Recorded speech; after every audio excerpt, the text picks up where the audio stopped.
নজর রাখবো পরবর্তী সংবাদে। আজ জাতীয় নির্বাচন কমিশনের তরফ থেকে ঘোষণা করা হয়েছে লোকসভা ভোটের দিনক্ষণ।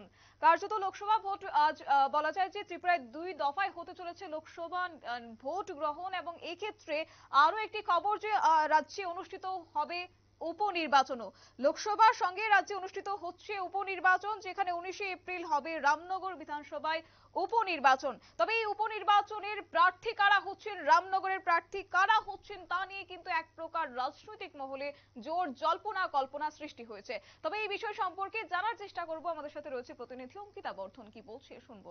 অঙ্কিতা, আজ লোকসভা নির্বাচনের দিনক্ষণ ঘোষণা করা হয়েছে, সেই সাথে রয়েছে যে উপনির্বাচনের দিনক্ষণও ইতিমধ্যে ঘোষণা করা হয়েছে। তবে সেই জায়গায় প্রশ্ন তো অবশ্যই থাকছে যে প্রার্থী কারা হচ্ছে রামনগরের, কি রয়েছে বিস্তারিত।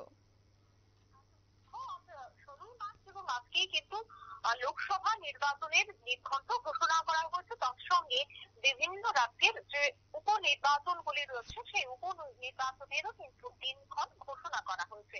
তাতেই রয়েছে ত্রিপুরার রামনগর বিধানসভা কেন্দ্র। কেননা আমরা প্রত্যেকেই জানি যে বেশ কিছুদিন আগে রামনগর কেন্দ্রের যিনি বিধায়ক তিনি প্রয়াত হয়েছেন, সুরজিৎ দত্ত। ওনার প্রয়াণে ইতিমধ্যেই কিন্তু একেবারে অভিভাবকহীন হয়ে পড়েছে রামনগর বিধানসভা এলাকা।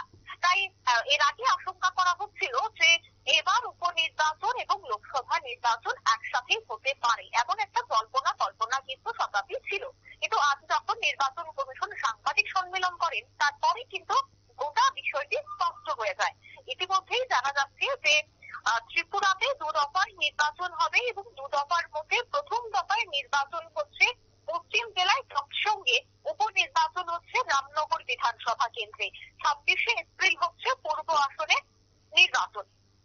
আর তারই মধ্যে কিন্তু এবার রাজ্যবাসীর একটা প্রশ্ন যে এই যে 7 রামনগর বিধানসভা কেন্দ্র, সেই 7 রামনগর বিধানসভা কেন্দ্রের প্রার্থী হচ্ছেন কারাই বা দাঁড়াবেন সেই 7 রামনগর বিধানসভা কেন্দ্রে, সেটাই এই মুহূর্তে সব থেকে বড় প্রশ্ন। দেখো, আমরা একটা বিষয় দেখেছি, সেটা হচ্ছে প্রত্যেকটি নির্বাচনে সমস্ত রাজনৈতিক দল থেকে এক ধাপ এগিয়ে সিপিআইএম কিন্তু তাদের প্রার্থী তালিকা ঘোষণা করে।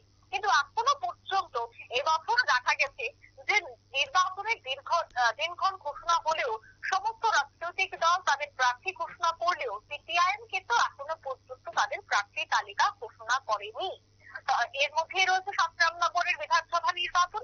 তাই সেক্ষেত্রে ইতিমধ্যে কি সিপিআইএম এর তৎপরতা বা সিপিআইএম এর যে প্রচার অভিযান বা যারা এই মুহূর্তে কর্মীরা রয়েছেন তারা কি অনেকটাই পিছিয়ে গেছেন, সেটাই হচ্ছে প্রশ্ন। এবার সেই জায়গায় দাঁড়িয়ে 7 রামনগরে কি পুনরায় ইন্ডিয়া জোটের কোনো প্রার্থী হচ্ছেন? কেননা আমরা এর আগেও দেখেছিলাম যে দেশের বিধানসভা নির্বাচনে সেখানে লড়াই করেছিলেন পুরুষোত্তম রায় বর্মন। তিনি কি এবারও ইন্ডিয়া জোটের প্রার্থী হচ্ছেন? কেননা এর আগে আমরা দেখেছিলাম যে কংগ্রেস এবং সিপিআইএম সমর্থনেই তিনি সেখানে দাঁড়িয়েছিলেন।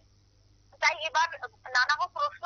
রাজনৈতিক মহল মনে করছেন যে বিজেপির টিকিটে লড়াই করতে পারেন আগরতলা পৌর নিগমের মেয়র দীপক মজুমদার, এমনটাই কিন্তু কল্পনা চলছে। অর্থাৎ রাজনৈতিক মহলের চর্চা, বা আমরা যখন রাজনৈতিক বিশ্লেষকদের সাথে কথা বলার চেষ্টা করি, তারপর কিন্তু তারা বলছেন যে বিজেপির টিকিটে হয়তো বা লড়াই করতে পারেন মেয়র দীপক মজুমদার, যেহেতু তিনি 7 রামনগরেরই বাসিন্দা এবং বর্তমানে একটা খুবই জনপ্রিয় মুখ। তাই সেক্ষেত্রে বিজেপি গেল। এবার আসছে কংগ্রেস এবং সিপিআইএম এর দিকে।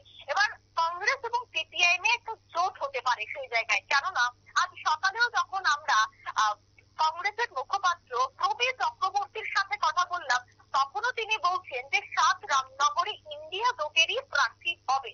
তবে সেক্ষেত্রে কে হবেন, কেননা দীর্ঘ আলোচনার একটা ব্যাপার আছে, সেখানে কে হবেন বা দীপক মজুমদারের ঠিক বিপক্ষে কাকে দেওয়া যেতে পারে টিকিট, কে জনপ্রিয় মুখ হতে পারবে, সেই বিষয়গুলি কিন্তু প্রত্যেকটাই আলোচনায় বেরিয়ে আসবে। যদিও রাজনৈতিক মহল মনে করছেন যে পুরুষোত্তম রায় বর্মনকেও সেখানে প্রার্থী করতে পারে জোট, কিন্তু এখন সবটাই সময় বলবে। আমরা তো হলফ করে কিছু বলতে পারি না, কিন্তু রাজনৈতিক মহল বা রাজনৈতিক বিশ্লেষকরা যা বলছে তাই কিন্তু আমরা আমাদের দর্শকদের সাথে তুলে ধরেছি। শতাব্দী। আর তুমি অসংখ্য ধন্যবাদ অঙ্কিতা।